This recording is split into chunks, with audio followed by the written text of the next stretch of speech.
दोस्तों, आज की कहानी है। पतिदेव, आपने मुझे गहनों और कपड़ों से तो लाद कर रखा, पर कभी प्यार और इज्जत नहीं दी। दोस्तों, कहानी शुरू करने से पहले अगर आपने हमारे चैनल को सब्सक्राइब नहीं किया हो तो कर लीजिए, ताकि आपके पास पहुंचे हर नया वीडियो। सुधर, जरा तेल गरम करके ले आ, पैरों की मालिश कर दे, आज बहुत दर्द हो रहा है। आटा गूंथती सुधा जी के कानों में ये आवाज पड़ी तो उसके हाथ जल्दी से चलने लगे। उन्होंने फटाफट आटा ढका और तेल लेकर सासू माँ दमयंती जी के कमरे में चली गई। बड़ी देर लगा दी, आखिर इस बुढ़िया की घर में सुनता कौन है। तुझे सेवा करवाने के लिए ही तो ब्याह कर लाए थे, पर तू तो बड़ी आलसी निकली। पिछले 25 सालों से मैं तुझे बर्दाश्त कर रही हूँ, और कोई सास होती तो धक्के मार कर दूसरी बहू ले आती। अपनी सास के तानों से सुधा जी का मन सलनी हो गया, पर अब तो ये रोज की ही बात है। वह पिछले कई सालों से बर्दाश्त कर रही थी। वो पढ़ाई में होशियार थी, पढ़ लिख कर अपने पैरों पर खड़े होकर जीवन आत्मनिर्भरता से बिताना चाहती थी, पर अचानक से सोमेश बाबू का रिश्ता आ गया। वह शादी के लिए जरा भी तैयार नहीं थी, उम्र भी ज्यादा नहीं थी, पर घर वालों को अमीर घर के सोमेश बाबू पसंद आ गए। उनका मानना था कि उनकी बेटी ऐसे घर में जाएगी तो राज करेगी, गहनों कपड़ों की कोई कमी नहीं रहेगी।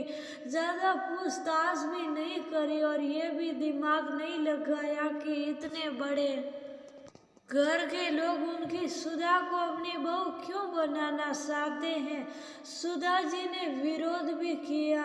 माँ, मैं ये शादी नहीं करना चाहती, मुझे कपड़े और गहनों का कोई लालच नहीं है। मैं अपनी जिंदगी खुले से जीना चाहती हूँ। छोटा घर, छोटी कार, मुझे सब मंजूर होगा, लेकिन वह मैं अच्छे से खुश रहूंगी।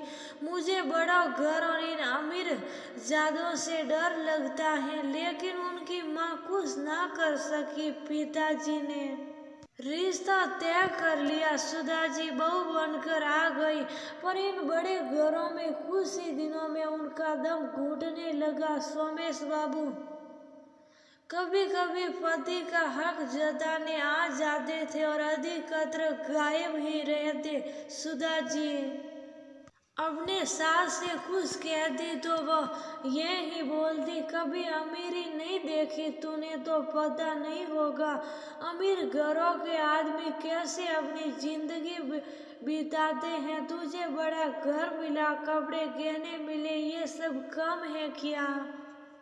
ज्यादा से ज्यादा बच्चे भी मिल जाएंगे। एक पत्नी को और क्या चाहिए। सुधा जी के पास और कोई सहारा नहीं था, पढ़ाई पूरी नहीं हुई थी, माँ के घर वापस जाना संभव नहीं था। उन्होंने नियति के इस फैसले को स्वीकार कर लिया। धीरे धीरे समय बीतने लगा, वह 3 बच्चों की माँ बन गई। अब सोमेश बाबू की उपेक्षा उन्हें अखरती नहीं थी। वह बच्चों के पालन पोषण में व्यस्त रहने लगी। बड़ी बेटी नीलू पढ़ाई में अच्छी थी और उनकी ही तरह कुछ करना चाहती थी। बाकी 2 छोटे बच्चे पिता के साथ ही व्यापार में लग गए।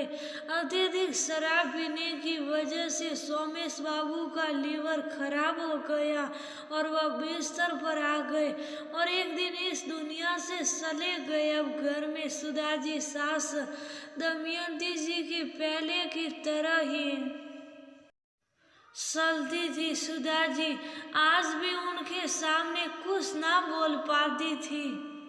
एक दिन सुधा जी के पैरों के तले जमीन सरक गई जब उन्हें पता चला कि दमयंती जी ने उनसे बिना पूछे ही नीलू का रिश्ता तय कर दिया।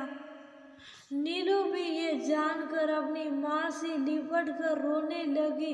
उसने बचपन से अपने पिता और दादी का व्यवहार माँ के साथ देखा था। वह कुछ कहती भी थी तो दोनों उसे शुभ करा देते थे।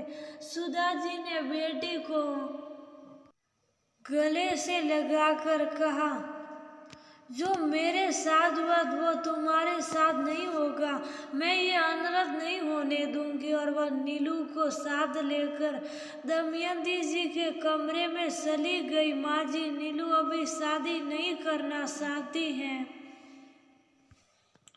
और अपनी ही तरह के अमीर घराने में तो बिल्कुल नहीं, क्योंकि उसे पता है इस तरह के घरानों के आदमी कैसे होते हैं, जो अपनी पत्नी को कपड़ों और गहनों से तो लाद कर रखते हैं पर कभी इज्जत, सम्मान, प्यार और आज़ादी नहीं देते हैं।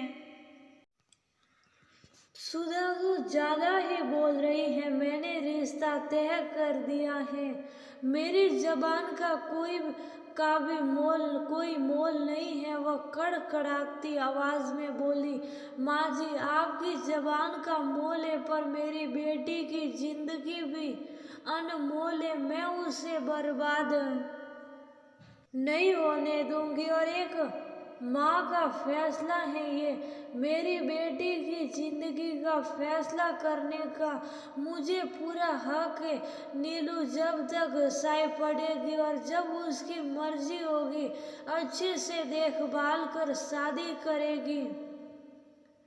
सुधा जी अपना फैसला सुना चुकी थी।